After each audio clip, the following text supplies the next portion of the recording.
साथियों, कभी सोचा है कि इंसान नंगा ही क्यों पैदा होता है? इस एक बात को आज गहराई से सोचना कि पैदा होते वक्त किसी भी इंसान के तन पर वस्त्र नहीं होते। प्रकृति उसे कुछ नहीं देती, खाली हाथ भेजती है। होना तो ऐसा चाहिए था कि इधर बच्चा पैदा हुआ, उधर कुदरत ने आसमान से उसकी जरूरत की सभी चीजें टपका दी। गाड़ी भेज दी, मकान भेज दिए, ऐशो आराम की सभी चीजें भेज दी, खाने पीने की चीजें भेज दी कि ले भाई खा पी और ऐश कर।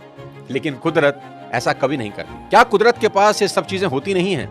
जरूर होती हैं, पर कुदरत कहती है कर्म कर और जो चाहता है मुझसे ले ले। तेरी जरूरत की हर चीज इस दुनिया में मौजूद है। तेरे मन में इच्छाएं जन्म लेती रहेंगी, लेकिन कर्म करके तू अपनी हर इच्छा पूरी करते रहना। कुदरत कहती है सावधान रहना, अगर तूने कर्म नहीं किया ना तो तुझे कुछ हासिल नहीं होगा, और फिर एक दिन मैं तुझे ऐसी ही वस्त्रहीन वापस बुला लूंगी। पृथ्वी का सारा वैभव तुझे पृथ्वी पर ही छोड़ना होगा। कुछ भी तेरे साथ न जाएगा।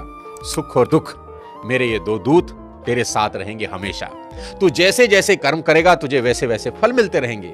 साथियों, ये है नेचर का चमत्कार। प्रकृति कहती है इस संसार में सब कुछ है जो तुम सोच सकते हो, और वो भी जो नहीं सोच सकते, पर कर्महीन के लिए इस दुनिया में कुछ नहीं है। गोस्वामी तुलसीदास जी ने बेहद शानदार लिखा है कि सकल पदार्थ हैं जग माही, कर्महीन नर पावत नाही। यानी इस संसार में सब कुछ है जो तुम्हें चाहिए, लेकिन जो कर्म ना करे उसके लिए कुछ भी नहीं है। गांधी कहते थे सबसे बढ़िया कमाई पसीने की कमाई। उन्होंने कहा जो इंसान बिना मेहनत किए रोटी खाता है ना, चोरी की रोटी खाता है।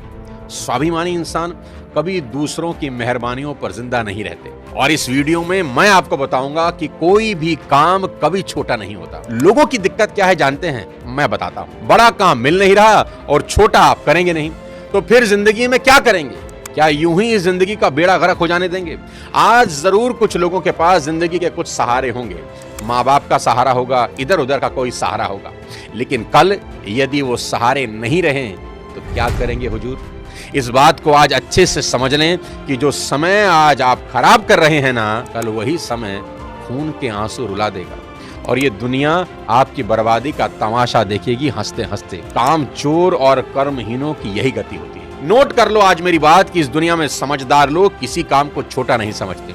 वो समझते हैं कि छोटे से ही बड़ा हुआ जाता है। अरे दोस्त, तुम पूरा इतिहास उठा के देखो, हमेशा हर चीज छोटे से बड़ी हुई है।